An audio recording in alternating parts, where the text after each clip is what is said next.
This is Modern Mahjong, and we are here to do a video. We are currently teaching a class. And people wanted to know how to set up the game, how to mix the tiles, and build walls. And sometimes videos are just more helpful than just talking. So here's our video. Put the tiles down, face down. We highly recommend using your fingertips only and nothing else to mix the tiles. You get a better mix, the tiles stay face down, and nothing gets knocked on the floor. Yeah, don't use your card to flip and mix like that. Don't use shufflers. Yes. So Okay. Once they're significantly mixed, you then build each player in front of their rack. And now we're doing this as two of us. So just imagine there's two other people here. Everybody takes from all over and builds a wall 19 long and 2 high. So some racks are longer than others, so every set is different. Tiles come in different sizes. So you just build and you count. And you take from all over. So I have 1, 2, 3, 4, 5, 6, 7, 8, 9, 10, 11, 12, 13, 14, 15, 16, 17. So mine here goes a little bit over this wall. Yep. That's fine. So once one person does it, you can see. So this is 19, and I'm going to build 2 high. So we're going to keep doing this, taking them from all over, mixing them in. And this is part of the game where the flow of the game is so nice because this is when you could talk. You're not concentrating. You're doing this by memory. So this is when people socialize. Okay, so we'll build third and fourth players' walls. It goes a little faster. If you ask why I take it from different parts, just in case you didn't mix them that well, it wouldn't be fair for you to get a whole run of similar tiles. So that's 1 over. It's faster. And this is where, when you see players in tournaments, this is where they do this really fast. We're doing this as we're videoing, so we're just doing it at a normal pace. People were asking last night in our lesson, what is the sloping part of the rack, which is the flat. This is the sloping, this is where your tiles go. No one will see them. This is the flat part where you expose tiles, and that you build the walls against the rack at the top. So now this player, you could see for 2 reasons they're east.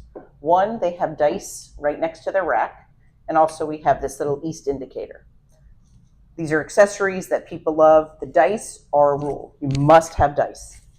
40 styles of Mahjong, and all of them use dice. If you've heard Julia Roberts on TV, she has said that Mahjong is creating order out of chaos with the random distribution of tiles, and Donna is going to show us how it's random. So, like we said in our class last night, either the person hosting can be east, or you can roll dice to see the highest number becomes east. Oh.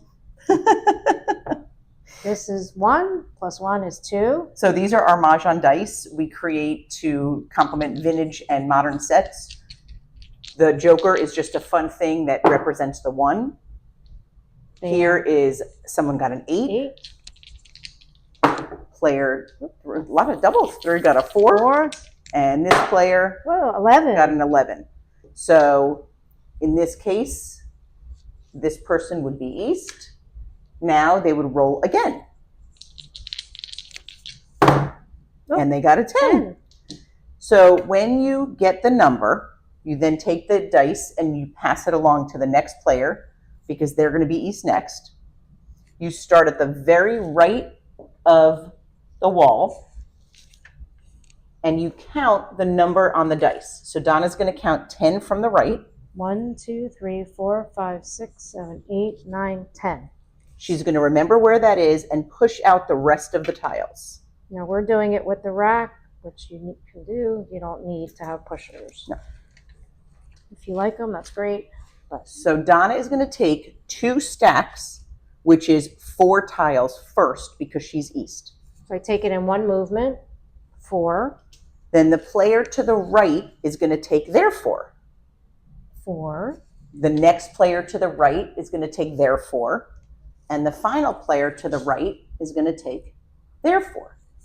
Now, Walls are always, so player ends in R. So all of play, everything with play, taking tiles, going when we get to the next part of the game, goes to the right because player ends in R, right starts with R.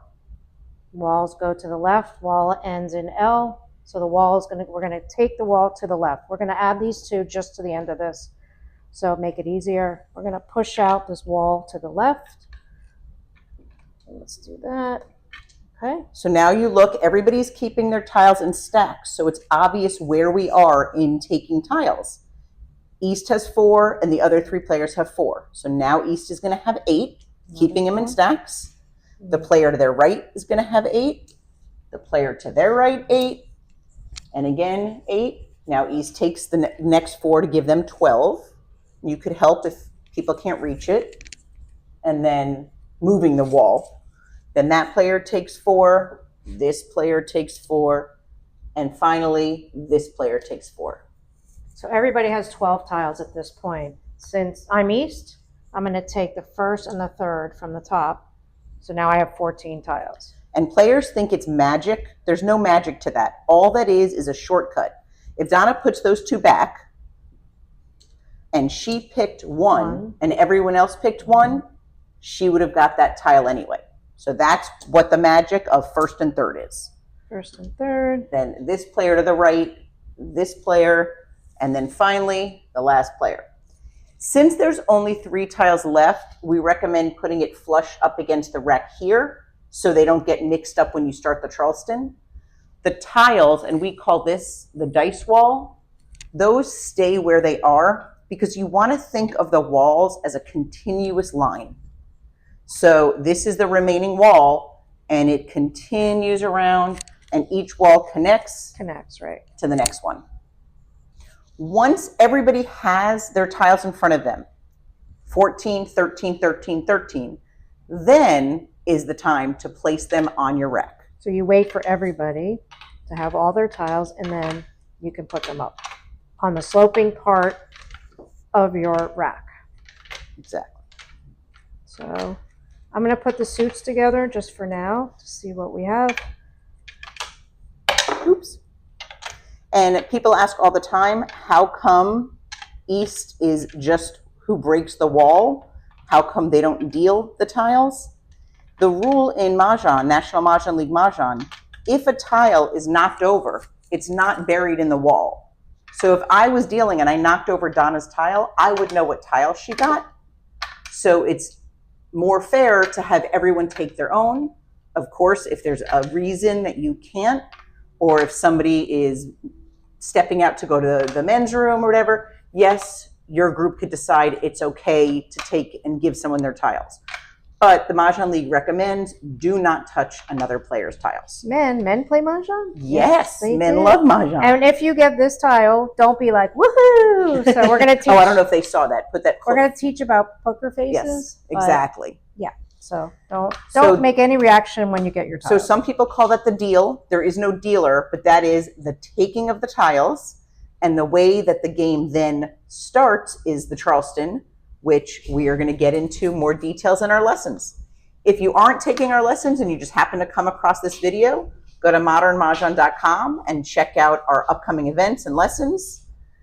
What do we say? We love Mahjong and we teach it. We teach it and we love it. We love it. We said that on today's show. So we hope to see you. It's a fun game. We hope everybody can learn how to play. And if you want to play with confidence, check out our visual companion guide for American Mahjong, available on Amazon. We just updated it for 2025. This is Modern Mahjong, and we are here to do a video. We are currently teaching a class. And people wanted to know how